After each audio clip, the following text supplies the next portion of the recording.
Hanap mo ba ay 400cc? Mura at quality? Maporma na parang artistahin ang datingan. Classic bike baka mo?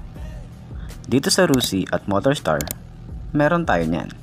Ito ang Rusi Cyclone 400i at Motorstar Cafe 400. Hey, hey, hey, hey. Wake up every day feels boring. The same thing, routine in the morning. Grew up too fast without warning. And when it rains it's pouring. I got dreams, big dreams. I wanna do big things. Ikaw, anong motor ang para sa'yo? Umpisa na natin ang vlog. I'm jumping ship, I'm a diving. Ayun na nga, update ko kayo dito sa ang price. Kompleto na kayo ng CI, pwede nyo na yan i-release. Kahit ngayong araw na to i-release nyo na, basta meron tayong complete requirements na hinihingi ni Motorstar. May nakita tayo rito na 400i, ito yung Cyclone na classic bike. Baka trip nyo kung sila yung merong unit ngayon. So, yun na nga, para sa kanyang headlight is classic looking talaga. Classic design, maganda, retro, yung datingan natin dito. Yung ating signal light, para siyang LED. Naka-telescopic port tayo rito. Meron tayong rubber boots, meron tayong reflector, side by side naman yan. Meron tayong front fender na matte finish, yung ating kulay at stainless yan or metal. Yes, meron tayong disc brake, naka-single disc brake tayo dito, naka-dual pad caliper tayo rito, pero wala tong ABS. Naka-wide spoke to. Ang kanyang tires dito ay naka-Kenda, yung ating tires or yung brand niya. At yung ating size dito is 190 by 19. Ayan. Okay, para sa kanyang headlight, meron tayo ritong LED. Gusto ko yung looks nito. Napaka-modern, classic nung kanyang headlight kasi meron siyang projected bulb dito sa gitna at LED na yung sa paligid niya. Tapos dito yung daytime running light niya dito.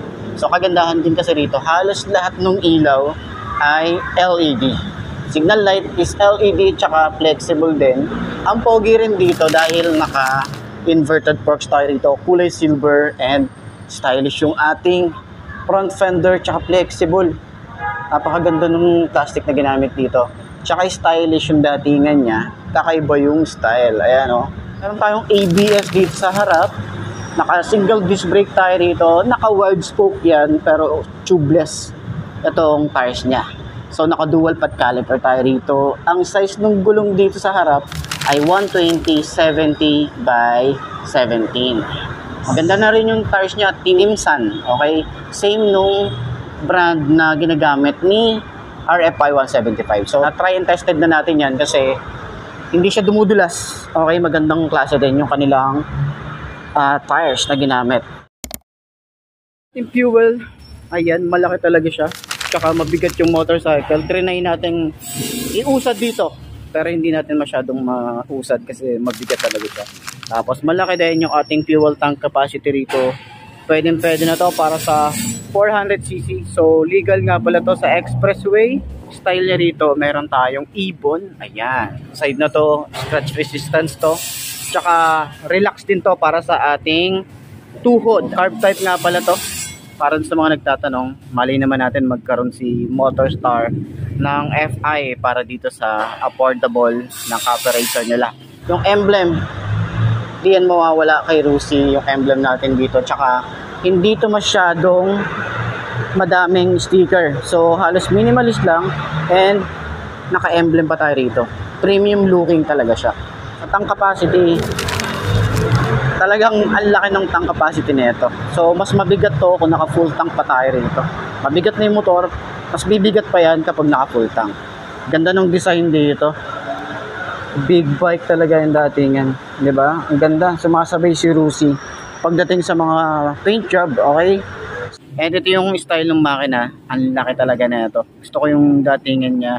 Gusto ko yung design dito, yung frame, yung pagkakadugtong dito. Maganda yung pagkakahinang dito sa ilalim. So mapapansin natin, dalawa yung tambucho nito. Yung ating kickstart, simple lang pero maganda yung finish niya ha. Ayan o. Para sa ating foot pegs, sa ating rider, napip-flip siya. Yung ating rear brake pedal dito. Smooth lang din. Malapad yung ating tapakan dito. Foot pegs para sa angkas. So, pwede rin kayo mag-angkas dito.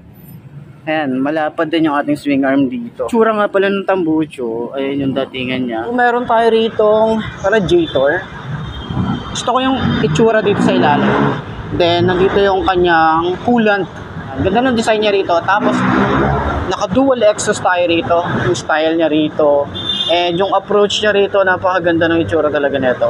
Kanilang upgraded version ng makina nito is 401cc na to. So, express legal naman na to. So, ang ganda din ng itsura ng ating rear brake pedal dito. Napaka-smooth lang din niya.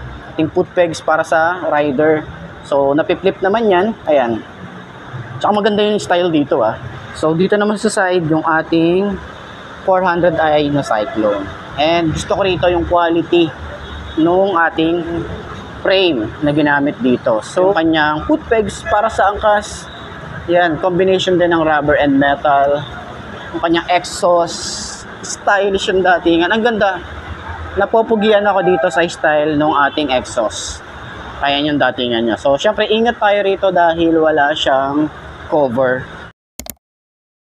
So, sa likod, naka-drum brake tayo, naka-wide spoke din. So, ang ganda rin nung style nung ano niya, wide spoke niya rito. So, kenda rin yan. Ang size dito sa likod is 130/70 by 18. Yung kanyang shock dito sa likod is mayroon na siyang baso. Kulay gold naman yan. Mas adjustable yung ating shock dito sa likod. Wala masyadong ano rito, hawakan para in case na aangkas ka, wala kang masyadong or walang grab bar. Ito na kasi yung pinaka-bracket niya. Sa ating signal light, same nga pala nung style. Para siyang LED. Ayan. Ating tail light na bulb type din yan. Ayan. Yung ating lagay ng plate, meron tayong reflector dito. So, naka-dual shock tayo rito. Adjustable siya. Ganda ng combination ng silver and black. Malaking swing arm. Meron tayo ritong mudguard. Ayan, may plate light tayo rito. Maganda yung design ng ating mudguard. Dito naman is naka-single pot caliper tayo rito. Naka-disc brake. Ayan, naka-single disc brake tayo rito. And yung ABS, ayan, may ABS din siya. Wide spoke din tayo rito. Ang size ng ating tires dito sa likod ay 150/70 by 17. So, Timsan yung kanyang brand. Kanyang tail light is naka-LED rin tayo rito.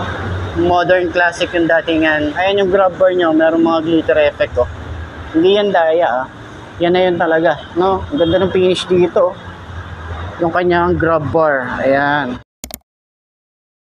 Sa upuan, meron tayong ano rito, ang ganda ng design niya rito. Ayan yung itsura niya oh. Tapos meron siyang parang stitches yung design, pero macho siyang tingnan. Tapos yung lambot, maganda rin yung foam neto. Makapal din, hanggang dito sa OBR. Tapos naka single head shifter din tayo rito. Sa kanyang handlebar is naka upright position tayo rito. Ganda ng finish dito. Yan, simple pero mukhang elegante siyang tingnan eh. Yung panel gauge na naka analog type tayo rito. Tapos round style naman yung datingan niya. Sa ating shifter dito, naka single head tayo rito. Ito yung datingan ng ating makina sa side. Gusto ko rito yung Cyclone. Sa mga nagustuhan din natin dito ay yung upuan. Meron tayong mga stitches dito. Hindi lang siya design. Maganda yung stitches niya. Kulay brown. Okay? Medyo may pagka light brown yung stitches. And then yung upuan is kulay brown. Ayan. Tapos yung lambot. Sobrang lambot. Merong rusi dito. Talagang sa rusi mo lang siya mabibili. Sa kanyang handlebar is maganda yung finish oh. Adjustable ba to? Parang feeling ko adjustable siya. Depende sa inyo kung medyo iaangat nyo pa siya ng konti. Diba? Gauge is half digital and half analog tayo rito. So meron tayo ritong USB port. Ayan. You need some friends, a foe, and an identity. You need an arc, a battle, a little tensity. Create a little bit of energy.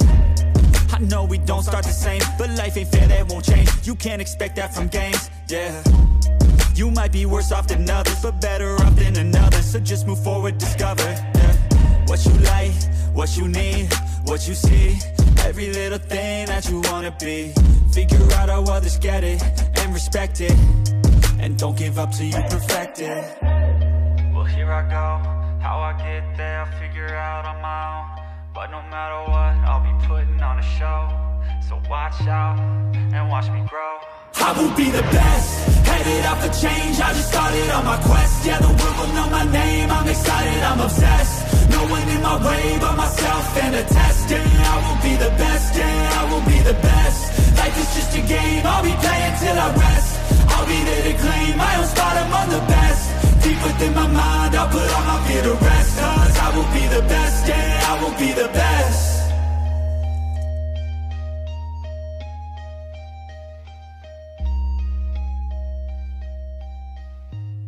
So yun na nga mga best, no? Ito na ba ang motor na babagi sa'yo? Kung ito na nga ay markahan mo na yan at mag-subscribe ka na sa aking YouTube channel, i-click mo na rin notification bell para updated ka sa lahat ng videos na upload natin dito araw-araw. So laging tatandaan, wala sa brand ng motor ang itatagal niyan, kundi na sa pag-aalaga mo yan, tatagal yan, ayos na ayos yan. So kita na lang ulit tayo bukas. I'm Mark D. Ciao.